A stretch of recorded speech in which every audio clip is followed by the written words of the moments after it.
Assalamualaikum warahmatullahi wabarakatuh.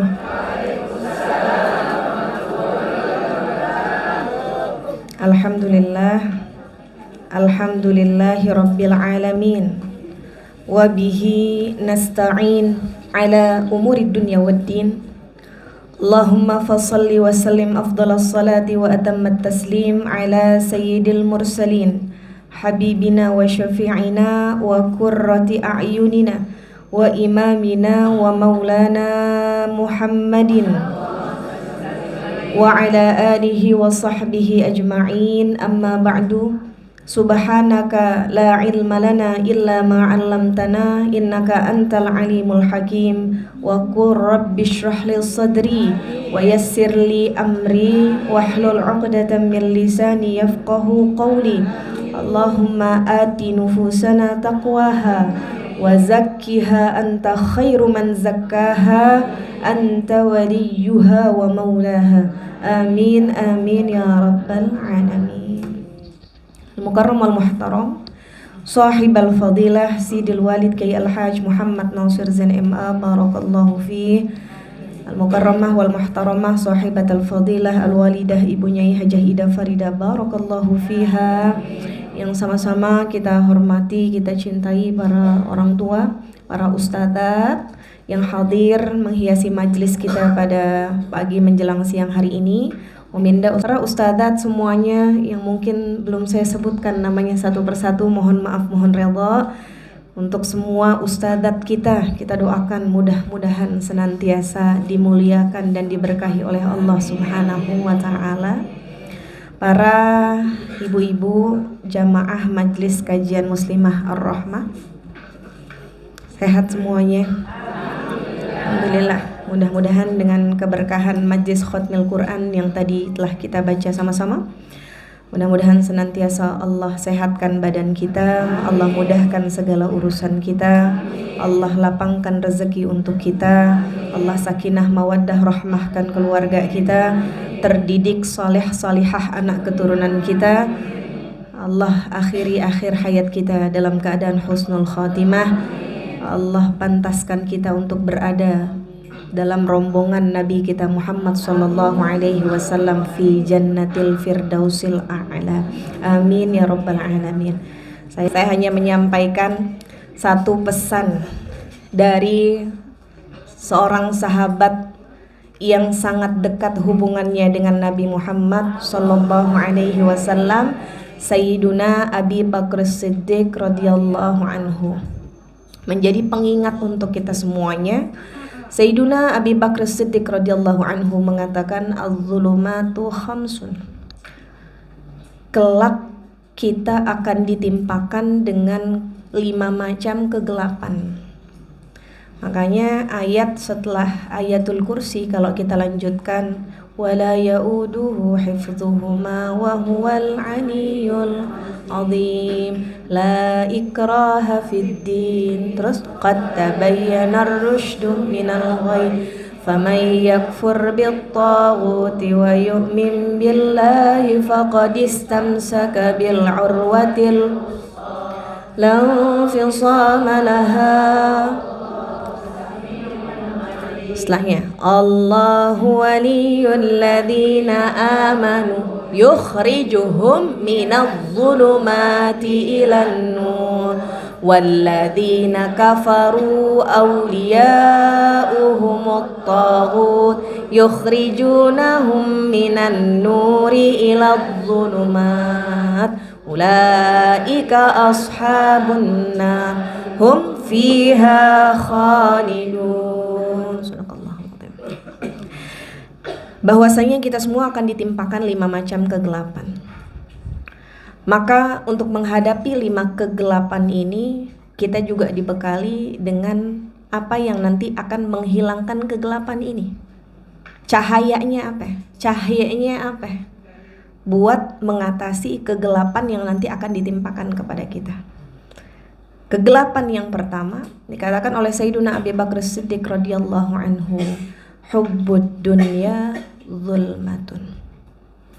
Kegelapan yang pertama adalah ketika di dalam hati seseorang memelihara yang namanya cinta kepada dunia. Orang kalau terlalu cinta kepada dunia, maka akan hilang rasa warok di dalam hatinya. Dia nggak lagi waspada, kebanyakan melakukan hal-hal yang mubah. Kan kalau orang Betawi bilang orang yang baik tuh kagak kebanyakan gitu kan, betul kan? Nah, kagak kebanyakan apa ya? Salah satunya adalah nggak melakukan hal-hal yang mubah. Apa tuh contohnya? Nggak banyak makan, nggak banyak tidur, nggak banyak ngobrol gitu, ya.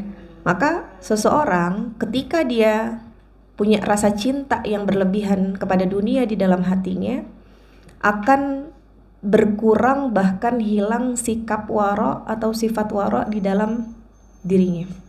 Maka bawaannya tuh akhirnya terjerumus dalam hal-hal yang syubhat, terjerumus dalam hal-hal yang Allah benci, makruhat, bahkan gak segan-segan melanggar larangannya Allah au muharramat. Hal-hal yang Allah haramkan dikerjain aja. Kenapa? Sebab Nabi Muhammad SAW udah ngingetin kita, udah ngasih alarm kepada kita, hati-hati. Hati-hati kata Nabi, hubbud dunya ra'su kulli khati'ah. Cinta sama dunia pangkal dari segala dosa. Cinta sama dunia pangkal dari segala kesalahan. Orang banyak berbuat dosa sebabnya dia pelihara dalam hatinya cinta kepada dunia. Maka kata Imam Al-Ghazali rahimahullah, wa kama anna hubbaha ra'su kulli khati'ah fabughduha ra'su kulli hasanah. Kalau cinta kepada dunia adalah pangkal dari segala dosa, maka rasa benci kepada dunia, artinya benci apa? Nggak ada ketertarikan di dalam hati untuk hal-hal yang dunia. Jadi dunia tuh nggak dimasukin ke hati gitu. Kata Al-Imam Al-Ghazali, ra'su kulli hasanah. Kalau kita nggak ada cinta kepada dunia di dalam hati kita, maka ketidakcintaan itu akan menjadi pangkal dari segala kebaikan. Jadi kalau mau diri kita enteng melakukan kebaikan, kalau kita mau diri kita enteng melakukan ibadah dan ketaatan, buang tuh, detox tuh, bersihin yang namanya rasa cinta dunia. Tayyib.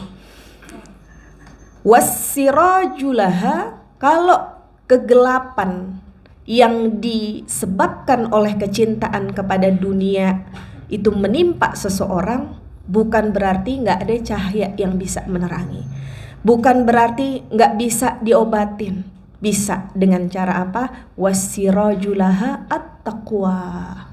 Kata Sayyiduna Abu Bakar Siddiq, obatnya buat orang-orang yang kena kegelapan cinta dunia, hendaknya dia tingkatkan ketakwaan dia kepada Allah Subhanahu wa ta'ala. Kan definisi takwa tuh, ada yang mendefinisikan takwa itu al-khawfu bil jalil, wal amalu bima fit tanzil, wal qana'atu bil qalil, wal isti'dadu liyaumir rahil. Al-khawfu bil jalil, orang takwa tuh dia punya rasa takut di dalam hatinya. Orang takwa itu dia mengamalkan apa yang dia baca daripada Al-Qur'annya. Orang takwa itu dia punya qanaah, punya rasa puas dengan apa yang Allah taker untuk dia meskipun sedikit. Wal isti'dadu liyaumir rahil, dia punya prepare, dia punya persiapan untuk hari kematiannya. Maka nggak jarang kita itu dihadapkan kepada pilihan-pilihan duniawi yang terkadang disuruh milih gitu. Nih pilih deh, mau dunia apa akhirat gitu. Ya kan? Coba akhir zaman kayak gini. Saya tuh tadi sampai ngobrol gitu sama kakak saya. Saya bilang, sekarang ngaji mulai jam 8 aja kayak udah siang banget ya. Betul gak Bu? Iya. Terus kata kakak saya, emang ini dunia lain sekarang gitu. Betul gak? Betul. Udah deket, kayaknya rasa-rasa kayak mau deket kiamat nih gitu. Emang bener, kita ngerasa jam 8 kayak udah siang banget ya Bu ya. Iya. Iya, benar. Ya, jadi begitu. Maka di akhir zaman ini banyak orang tuh berhadapan dengan pilihan dunia apa akhirat nih, dunia apa iman nih, gitu kan. Mau jadi paskibra, kagak boleh pakai jilbab, betul? Nah, terus apalagi tuh karyawan di mana tuh nggak boleh pakai jilbab. Itu kan yang dikorbankan bukan hanya jilbabnya, tapi iman dan ketakwaannya. Maka Nabi Muhammad sallallahu alaihi wasallam, innaka lam tada syai'an ittiqa Allahi azza wa jalla illa a'taka khairan minhu. Kamu tidak akan meninggalkan sesuatu yang didasari dengan ketakwaanmu kepada Allah subhanahu wa ta'ala, kecuali Allah pasti akan mengganti dengan yang lebih baik dari itu. Maka dikatakan, man taraka syai'an lillah awadahullahu khairan minhu. Siapa yang dia harus meninggalkan sesuatu yang dia cintai karena Allah, Allah akan mengembalikan, Allah akan ganti dengan yang lebih baik. Jadi kalau kita kehilangan dunia hanya untuk mempertahankan ketakwaan kita, insya Allah Allah akan ganti dengan yang lebih baik. Betul ya Bu ya? Betul. Itu keyakinan. Kemudian yang kedua, wadzanbu zulmah. Kegelapan yang kedua itu adalah kegelapan yang disebabkan oleh dosa kita. Kata Nabi Muhammad sallallahu alaihi wasallam, innal abda idza akhta'a khati'atan nukitat fi qalbihi nuqtatun sauda. Setiap dari hamba Allah kalau dia berbuat satu dosa, maka dia telah menorehkan satu titik hitam di dalam hatinya. Asalnya tuh kita punya hati semuanya bersih. Asalnya kita punya hati semuanya tuh putih. Tapi setiap kali kita ngerjain dosa, kata Nabi Muhammad, satu dosa udah bikin satu titik hitam di dalam hati kita. Dari bangun tidur udah berapa dosa yang kita kerjain. Fa'idha huwa naza'a wastaghfara wa taba. Kalau dia tinggalin dosa itu, dia istighfar kepada Allah, dia taubat kepada Allah, suqila qalbuhu. Maka yang tadinya tinta hitam itu mengotori hati, dibersihkan sama Allah, diputihkan lagi sama Allah. Enak banget jadi orang mukmin tuh ada pemutihannya. Betul ya Bu ya? Bu kalau mau bayar pajak nungguin pemutihan. Kenapa gitu? Dendanya kagak mahal-mahal, betul kan? Ya, girang kita kalau udah soal pemutihan. Ya sama, catatan amal kita tuh yang isinya dosa-dosa bukan berarti nggak bisa diputihkan. Bisa. Dengan cara apa? Kita ninggalin dosa yang kita kerjakan, kita istighfar, kita taubat tuh kata Nabi Muhammad, dibeningin lagi kita punya hati.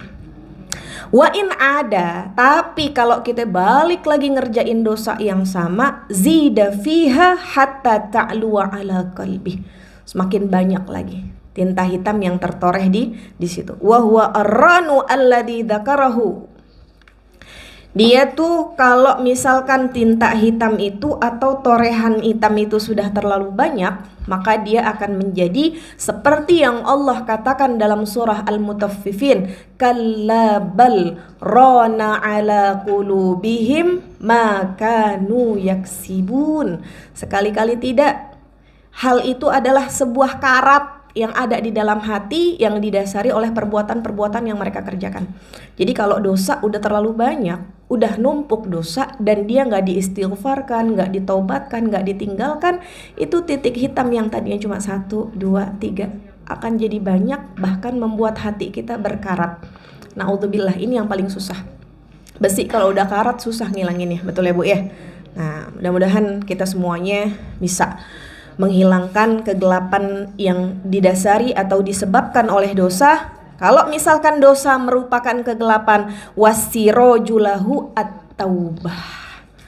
Dosa itu kegelapan, cahayanya adalah tobat. Jangan nunda-nunda tobat. Jangan nunda-nunda tobat. Allah perintahkan untuk kita dalam surah At-Tahrim. A'udzubillahi minasyaitonirrajim. Bismillahirrahmanirrahim. Ya ayyuhalladzina amanu tubu ilallahi taubatan nasuha. Wa fi ayatin ukhra, di ayat yang lain itu wasari'u ila maghfiratin mir rabbikum. Baiknya Allah, kita yang bikin dosa, Allah yang nyuruh kita bertaubat. Kegelapan yang ketiga, wal qabru zulmatun. Kegelapan rumah masa depan kita semua nanti, yang ukurannya sama semua. Kalau sekarang rumah di dunia ukurannya beda-beda, betul? Tapi nanti rumah masa depan kita ukurannya sama, 2 kali 1. Ya, wal qabru zulmah, kuburan gelap. Dikubur kita sendiri, Di kubur kita sepi, ya kan? Makanya disampaikan oleh Sayyidina Abu Bakar Siddiq, kuburan itu adalah kegelapan. Wasirajulahu la ilaha illallah Muhammadur Rasulullah.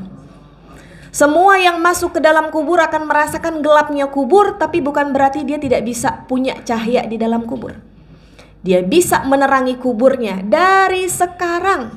Walaupun dia belum pernah masuk, udah pernah masuk.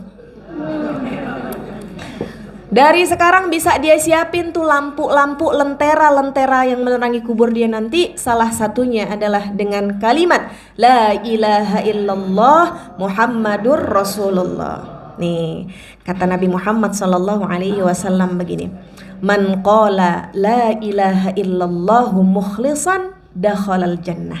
Siapa yang dia mengucapkan kalimat la ilaha illallah mukhlisan, ikhlas, dia masuk ke dalam surga.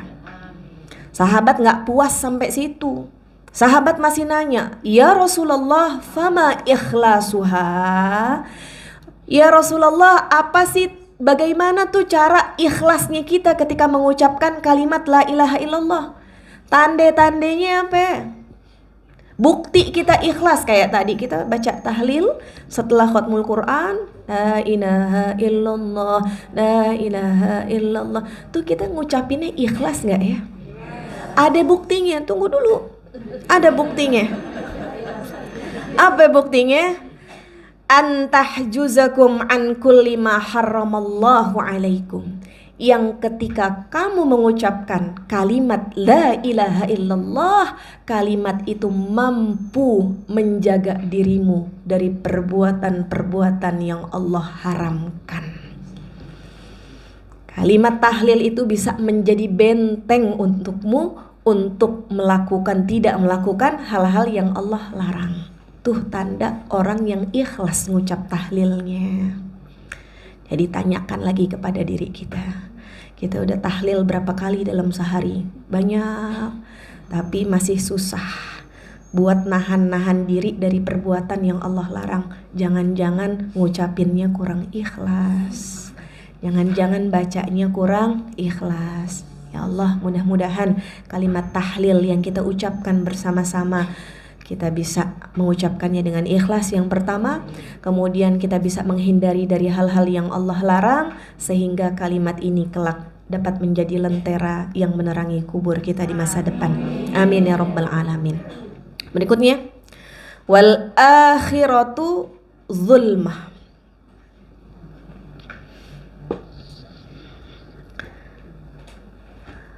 Akhirat tuh kegelapan.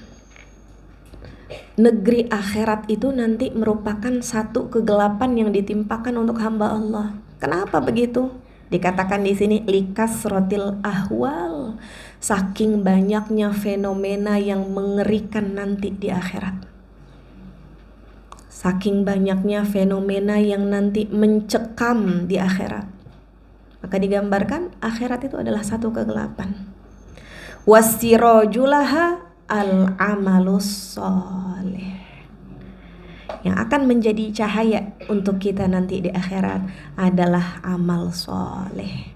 Gak ada lagi yang kita bawa pulang ke negeri akhirat. Semua kita tinggal. Yang kita bawa hanya amal soleh. Segala sesuatu yang nanti terjadi kepada kita di negeri akhirat sudah tidak lagi ditentukan. Harta kita punya berapa, siapa suami kita, siapa anak keturunan kita, apa jabatan kita. Iya, kalau ngaji masih ada kelas VIP.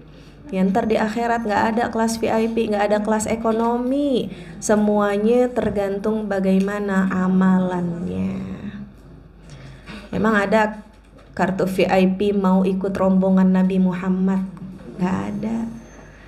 Yang ada nanti yang ikut rombongan Nabi Muhammad SAW yang amalannya ngikut, kan gitu ya Bu ya. Jadi cahaya kita nanti di akhirat adalah amal saleh. Kemudian yang terakhir, wassiratu zulmah, jembatan sirat yang nanti menentukan pos terakhir kita, kehidupan keabadian kita, surgakah atau nerakakah, tergantung gimana selamatnya kita nyebrang jembatan Sirat. Makanya jembatan Sirat itu sampai digambarkan oleh Nabi kita Muhammad sallallahu alaihi wasallam bahwasanya lebih tajam dari apa? Lebih tajam dari pedang, lebih tipis dari apa? Dari rambut. Tuh kayak apa ya? Gelap lagi. Kita kalau naik jembatan gantung siang-siang kita takut dah, betul ya? Ini nyebrang jembatan Sirat dalam keadaan gelap tuh gimana? Tapi ada yang menjadi hiburan buat kita ketika Allah Subhanahu wa taala firmankan dalam Al-Qur'an, yauma la yukhzillahu an-nabiyya walladzina amanu ma'ah nuruhum yas'a baina aydihim wa biaymanihim yaquluna rabbana atmim lana nurana faghfir lana. Pada hari itu tuh Bu, Allah tuh benar-benar membayar janjinya bahwa Allah tidak akan mengecewakan para nabi dan orang-orang yang beriman bersamanya. Kalau nanti jembatan Sirat tuh dikatakan merupakan satu kegelapan, tapi Allah tidak akan mengecewakan orang-orang yang beriman kepada Allah dan orang yang ikut ittiba dengan nabinya. Nuruhum yas'a baina aidihim wa bi aymanihim. Allah akan kasih dia cahaya dari arah depan dan dari arah kanan. Tiba-tiba ada dapat cahaya. Tiba-tiba terang jalannya. Saking girangnya mereka masih minta kayak gini, Rabbana atmim lana nurona. Ya Allah, tambah lagi ya Allah cahayanya ya Allah, nih mulai kelihatan nih ya Allah. Ya Allah, nih mulai terang ya Allah. Sempurnakan lagi. Faghfir lana, dan ampunilah dosa-dosa kami. Tapi nanti orang-orang yang gak beriman, orang-orang yang munafik, mereka bakal ngemis-ngemis tuh cahaya dari cahayanya orang beriman. Yauma yaqulul munafiquna wal munafiqatu lil ladzina amanu, ketika orang-orang munafik dari kalangan laki-laki dan perempuan, mereka akan ngemis-ngemis kepada orang-orang yang beriman. Unzuruna, itu yang di sebelah sana yang dapat cahaya terang, nengok-nengok dong ke kita. Nole-nole dong ke kita. Naqtabis min nurikum, siapa tahu dengan kamu nengok ke kita, cahayamu nular nih ke kita. Orang-orang beriman akan bilang gimana? Qila rji'u wara'akum faltamisu nura faduriba bainahum bisurir lahu babum batinuhu fihi rahmah wa dhahiruhu min qablihil adab. Dalam ayat itu mereka akan katakan, kalian mundur aja lagi, mundur. Ketika mereka mundur itu akan dipasang tembok penghalang yang menghalangi antara orang beriman dan orang munafik. Orang beriman akan dihadapkan setelah cahaya itu rahmat, kasih sayang Allah untuk mereka, dan untuk orang munafik yang ada di belakang dikasih adab. Jadi mereka gak bisa lagi ngintip-ngintip cahayanya orang beriman, gak bisa lagi ngemis-ngemis cahaya dari orang beriman. Maka dikatakan oleh Sayyiduna Abu Bakar Siddiq, as-siratu dhulmah, sirat itu adalah kegelapan, was-sirajulahu al-yaqin, cahaya untuk nanti nyebrang sirat itu adalah yakin, iman. Hadi kan, kalau orang yang beriman dapat cahaya nanti dari depan, dari arah kanan, cahaya yang membuat orang munafik tuh kepengen. Ya Allah, mudah-mudahan Allah tetapkan di hati kita iman. Kita pulang bawa iman, kita wafat bawa iman. Mudah-mudahan iman ini kelak yang membuat kita selamat ketika meniti jembatan Sirat. Jadi kegelapan tuh ada berapa? Yang pertama apa? Cinta kepada dunia. Yang kedua dosa. Kalau cinta kepada dunia, cahayanya apa? Takwa. Ya, yang kedua dosa gelap tuh, cahayanya istighfar atau taubat. Yang ketiga kuburan itu gelap, cahayanya kalimat tauhid la ilaha illallah Muhammadur Rasulullah. Terus Akhirat tuh gelap, cahayanya apa? Amal saleh. Dan yang terakhir jembatan sirat itu gelap, cahayanya adalah yakin kepada Allah Subhanahu wa taala. Cukupkan, mudah-mudahan dari yang sedikit ini bermanfaat, menuntun kita menjadi hamba Allah yang selamat meniti kehidupannya dunia akhirat. Lebih kurangnya mohon maaf. Hadani Allah wa iyyakunna jami'an ila siratihil mustaqim. Nanti yang mimpin doa biar dari ustadzah yang lain aja. Assalamualaikum warahmatullahi wabarakatuh.